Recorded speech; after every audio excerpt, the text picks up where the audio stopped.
how essential is the master data cleansing or data cleansing before any analytics or any major transformation programs to be initiated?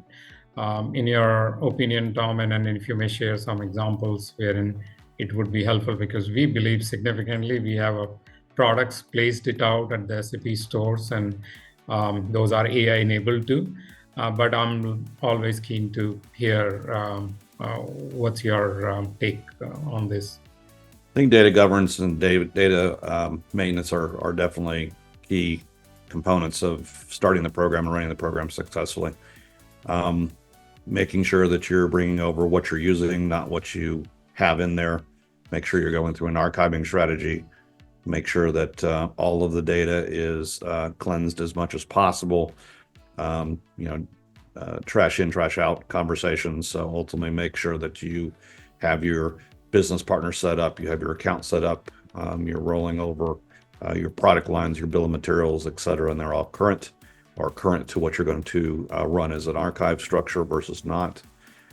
And I think the other thing that's apparent is, and you mentioned AI, is that if there's three really technical things that have to be in place for AI to be used, and SEC is one of them.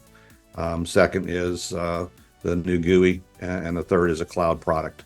And so when you start talking about this exact conversation and what's next for reporting and how reporting is going to move forward, and is it an IT responsibility or is it a business responsibility, and how those are being built, the AI tool is obviously there to help with that, so that the end customer can get something back fast and is able to use something and tweak it as needed, as compared to waiting for long development timeframes to go through.